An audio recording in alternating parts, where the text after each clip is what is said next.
thought I was still the same broken man she left behind. She was wrong. 2 years. That's how long it had been since I signed the divorce papers and walked out of the house we'd shared for 11 years. 2 years since I watched my wife, the woman I built everything for, stand in our kitchen and tell me she didn't love me anymore. Not with tears. Not with any real emotion at all. Just flat, like she was reading off a grocery list. I found out later she'd been seeing him for 14 months before she said a word to me. His name was Bryce. He worked in our office. I'd met him at the company Christmas party 2 years before everything fell apart. Shook his hand. Told him it was nice to meet him. He looked me right in the eye and smiled. I think about that a lot. My name is Camden Wells. I'm 43 years old. I'm a structural engineer.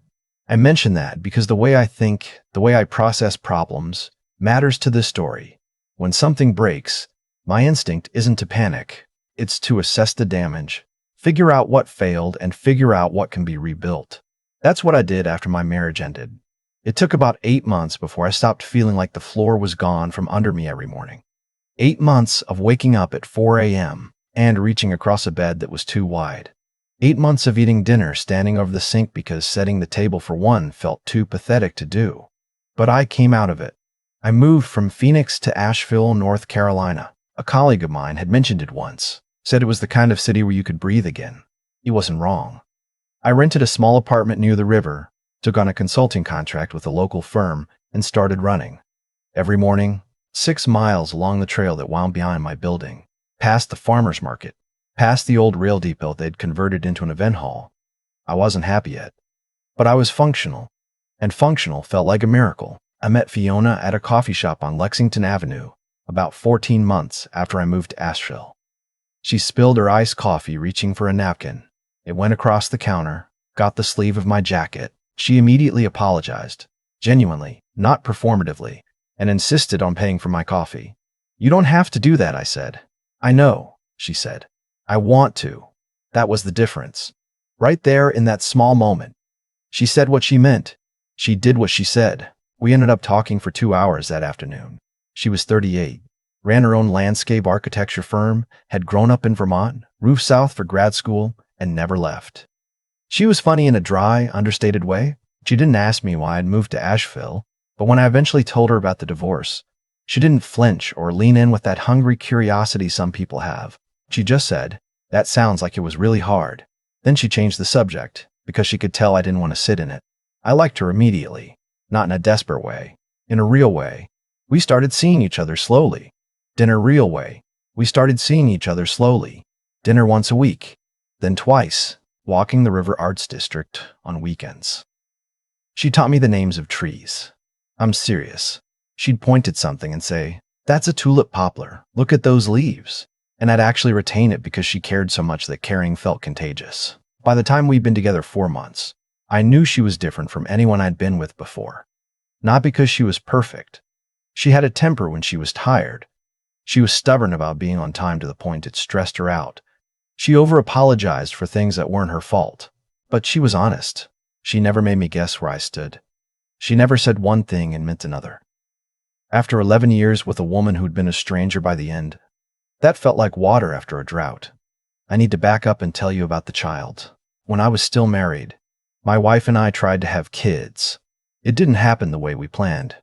2 miscarriages in 3 years. The second one was what really broke something between us. Not just in the marriage, but in her, I think.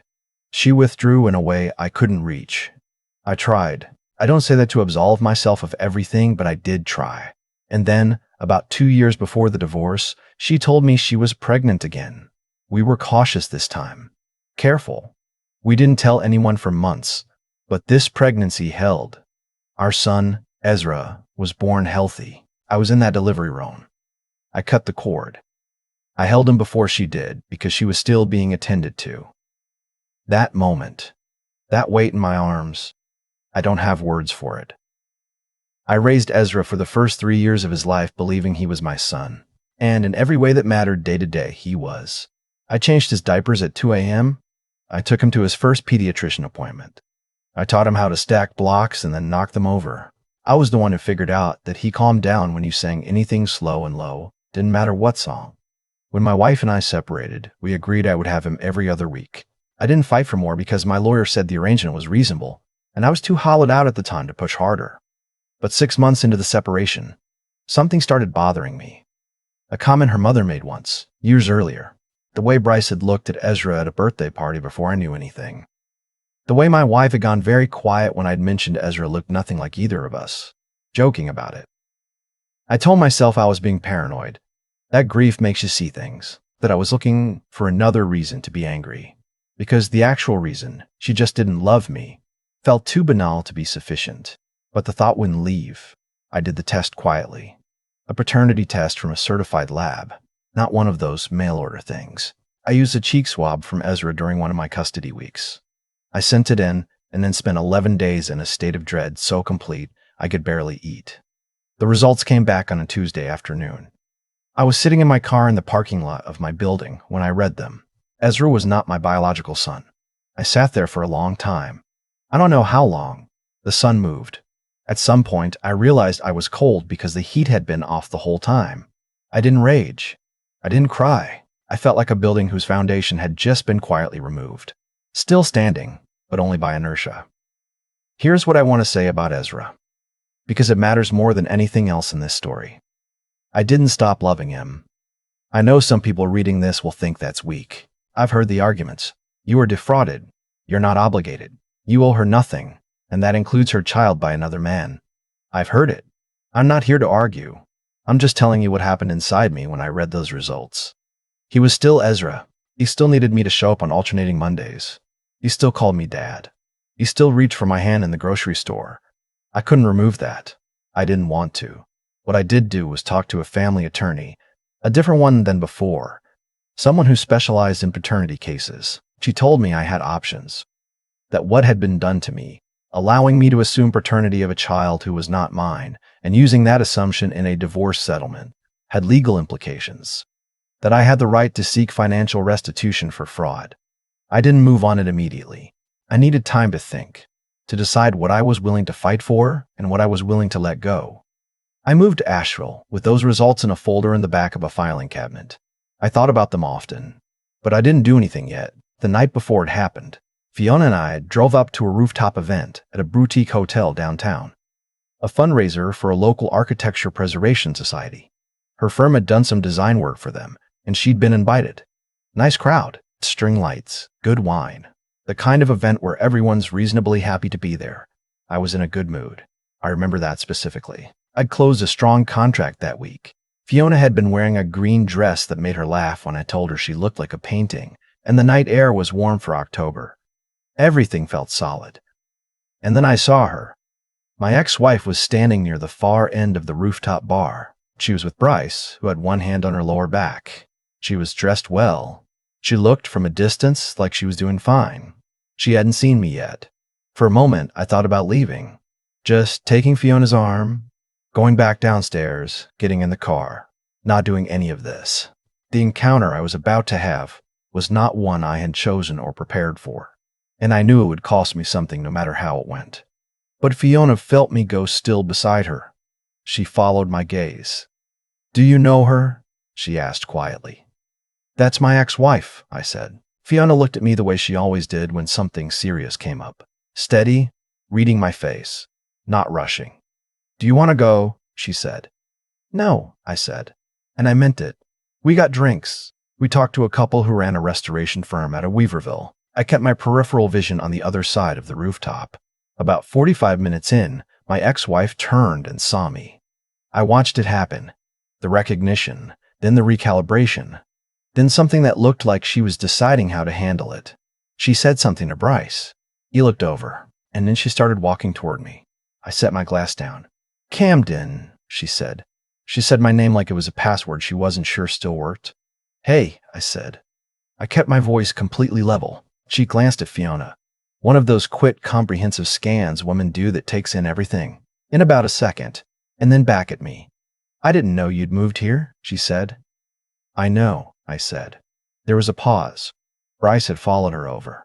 He put out his hand, and I shook it, same as I had at that Christmas party years ago. And the irony of that wasn't lost on me. "You look good," my ex-wife said. She sounded slightly off balance, like she'd expected something from me. maybe discomfort, maybe visible pain. And I wasn't providing it. Thanks, I said. You too. She looked at Fiona again. I realized she was waiting for an introduction, the way you wait for something you're owed. This is Fiona, I said. Fiona extended her hand with a small, genuine smile. Nice to meet you. My ex-wife nodded. Something moved across her face that I couldn't fully name. Not grief, exactly. More like a person recalculating a position they thought was fixed. We exchanged about 4 more minutes of nothing. How long have you been here? Nice event. Yes, the view is great. And then they drifted back to their side of the rooftop. Fiona said nothing until they were out of earshot. Then, are you okay? Yeah, I said. And I actually was. She looked surprised to see you doing well, Fiona said carefully. She was, I said. On the drive home, something shifted. I'm not sure how to describe it. For 2 years, I've been carrying those test results in the back of a filing cabinet and in the back of my mind, and seeing my ex-wife's face when she looked at me. That faint, quickly masked shock clarified something. She had counted on a certain version of me, the version that was still demolished, the version that had left Phoenix because he couldn't bear to stay. She had made decisions about Bryce, about the divorce settlement, about everything, based on that version of me continuing to exist. But that version was gone. I told Fiona that night, all of it. The test results, the attorney's assessment, the fact that I'd been sitting on this for over a year. I told her bits and pieces about the divorce before, but not this. She was quiet for a long time when I finished. What do you want to do? She asked. And here, this is the part I want to be very clear about. I didn't ask her what she thought I should do. I didn't look to her to make the call. I'd already made it. I was just telling her because she deserved to know before I moved. I'm going to file, I said. Not because of the money, because what she did was fraud. Calculated, sustained fraud. And I'm not going to just absorb that because it's easier. Fiona nodded slowly. And Ezra? Nothing changes with Ezra, I said. He doesn't become less my kid because of a number on a page. She reached over and put her hand on mine. That was all she said. I retained a new attorney, Stephanie Okafor, one of the best family and civil fraud litigators in Western North Carolina, as it turned out. She reviewed my documentation, the divorce settlement, the paternity results, and the timeline I'd reconstructed of when my ex-wife likely knew the truth. What we discovered in discovery was worse than I'd anticipated. Bryce and my ex-wife had been involved not for 14 months before the divorce, as I'd believed, but for nearly 3 years. Ezra had been conceived during a period where, by her own calendar, which we obtained, she had been carefully tracking her cycle. The overlap was not ambiguous. There was more. During our separation, while we were still negotiating the division of assets, she had transferred a portion of joint investment holdings, a brokerage account I'd largely funded with my engineering contracts, into a private account. The transfers were small enough to be individually unremarkable. Together, they amounted to just over $60,000. I had not noticed. I had been too hollowed out to notice. Stephanie laid it out very clearly. I had a strong civil fraud case. The paternity misrepresentation alone, combined with the asset transfers, built a picture that was difficult to walk away from. My ex-wife's attorney, when contacted, initially denied everything. Then they asked for time to review. Then they asked to settle out of court. I said no. The hearing was on a February morning, 9 months after the rooftop encounter. Asheville Courthouse, smaller than you'd expect from a city this size. Wood paneling, very quiet. My ex-wife came in with Bryce beside her, which I thought said something. She looked composed. She'd always been composed in public. That was one of her gifts. When Stephanie presented the timeline, the account transfers, the reconstruction of the conception window, the documented months of concealment, I watched my ex-wife's composure shift, not break. She was too controlled for that, but it shifted, like a wall with a crack running through it that everyone could see but no one was mentioning. Her attorney argued that paternity fraud was a complex area of law, that my continued involvement in Ezra's life demonstrated I had not been materially harmed in the parental sense, and that the financial transfers were within the discretionary bounds of the marital agreement. Stephanie demolished all 3 points methodically. Engineers understand structural arguments. I watched her work and thought, she's doing what I do, just with words. The judge, a woman in her late 50s who had the expression of someone who had heard every version of every story and was not easily moved, ruled in my favor on the civil fraud claims. financial restitution in the amount of $84,000, which included the $60,000 plus damages. She noted on the record that the behavior documented represented a serious breach of the duty of honesty owed between spouses. My ex-wife did not look at me when it was read. Outside the courthouse, Bryce put his arm around her. She let him, but her body was rigid in a way I recognized from years of knowing her. She was holding herself together. I walked out into the February air with Stephanie and called Fiona. "It's done," I said. "How do you feel?" she asked. I thought about it for a second. Not performance. I actually thought about it. "Clean," I said. "I feel clean." A few months after the ruling, my ex-wife moved out of Asheville. Back to Phoenix, I heard from a mutual acquaintance. Whether she and Bryce went together, I don't know. I didn't look into it. Ezra is 5 now. He's in pre-K. He has my ex-wife's stubbornness and a laugh that seems like it comes from somewhere outside him.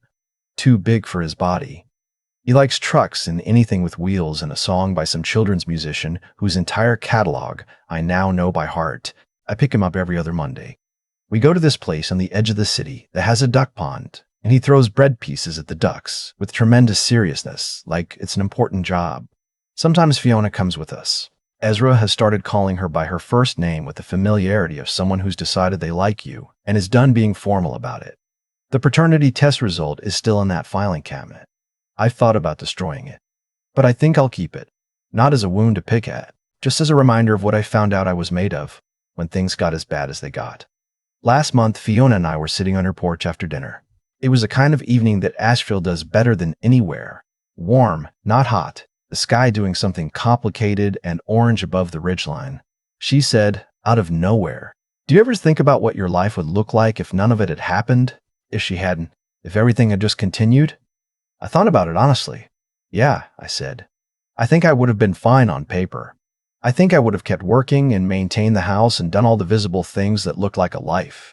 But I don't think I would have been happy. Not really." "Why not?" "Because I wasn't paying attention," I said. "I was just executing, doing the next thing. I didn't know what I actually needed because I'd never had to figure it out." She was quiet for a moment. "And now?" she said. I looked at her. She had a smudge of potting soil on her left wrist from the plants she'd been repotting earlier and hadn't noticed. And there was something about that detail, the realness of it, the ordinary humanness, that got to me. "Now I'm paying attention," I said. She smiled. Not at what I said exactly, more at the fact that I'd meant it.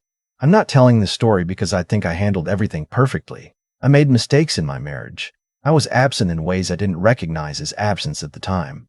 I can own that, but here's what I know. There are people who will look at the rubble of your life and decide that's all you are. They'll build their understanding of you and their decisions about what you deserve on the assumption that you won't get back up. My ex-wife made that assumption. She saw the man who left Phoenix with a U-Haul and a filing cabinet and a paternity test result he hadn't decided what to do with yet, and she decided he was finished. I wasn't finished. I was just quiet. And there's a difference between a man who was destroyed and a man who was thinking. She found out which one I was. On a rooftop in October, under string lights, in a city she didn't know I'd made into home. Her face told me everything I needed to know. I used to think the worst thing that could happen to a person was being lied to. I know now that's not quite right. The worst thing is spending years inside a lie and not knowing it. Making decisions, building plans, loving people, all on a foundation that was hollow the whole time. That's what happened to me. And for a long time, I carried a lot of shame about it. Like I should have seen it. Like a smarter man, a more attentive man, would have caught it sooner. But here's what I've come to understand. What my ex-wife did required sustained, deliberate effort. She didn't just make one bad choice in a weak moment. She made the same choice over and over for years. The deception about Bryce. The asset transfers. Letting me believe Ezra was mine while knowing she had to know that the truth existed and would eventually surface. That kind of behavior doesn't happen to you because you were naive. It happens because the other person decided, repeatedly, to choose it. That's on her, not me. What is on me is what I chose to do after. I could have stayed demolished. There's a version of the story where I do that, where I take those test results and let them calcify into bitterness, where I spend the next decade angry, where I use what she did as a reason to stay closed. Some people do that. I understand why. The anger is clean, in a way that grief isn't. But anger like that is expensive. It costs you the present to keep funding the past. I chose differently, not because I'm a particularly strong person. I've met strong people, and I know the difference. I chose differently because I got quiet enough to hear what I actually wanted. And what I wanted wasn't to punish her. What I wanted was a real life. The kind I hadn't let myself have before, because I'd been too busy executing the expected version of one. Fiona showed me something I hadn't known I was missing. What it felt like to be known by someone without having to manage them. No performance, no careful maintenance of a version of myself she could tolerate. Just, this is who I am, and she stayed anyway. That's not a small thing. After what I'd been through, that was everything. And Ezra. I want to say something about Ezra because I know people have opinions. He is 5 years old. He throws bread at ducks with the seriousness of a professional. He calls me Dad. No piece of paper changes what it means when he reaches for my hand in a parking lot, instinctively, because that's just what he does when he's near me. The fraud was real. The legal case was justified. I pursued it because what was done was wrong, and absorbing it silently would have been a different kind of dishonesty to myself. But pursuing justice and loving that kid are not in conflict. They never were. Here's the thing I keep coming back to. My ex-wife looked at me on that rooftop and saw a man who should have been diminished. She had built her peace of mind on that assumption, and the look on her face when she realized I wasn't, that I was standing there healthy and present and happy in a way I'd never been during our marriage. That told me everything. She thought silence meant surrender. It didn't. It meant I was thinking. And when I was done thinking, I moved. That's the only thing I'd want anyone to take from this. Not that cheaters always lose, or that patience is always rewarded, or any tidy version of cause and effect. Just this. The quiet work you do on yourself when no one is watching. That's where everything real gets built. I built something real. It took 2 years and a lot of mornings running past the same duck pond and a woman who smelled like soil from her garden and meant every word she said. I wouldn't trade any of it, not even the hard parts. Not even the Tuesday afternoon in a parking lot when I read those results and sat there until the sun moved. That afternoon made me who I am now. And who I am now is enough.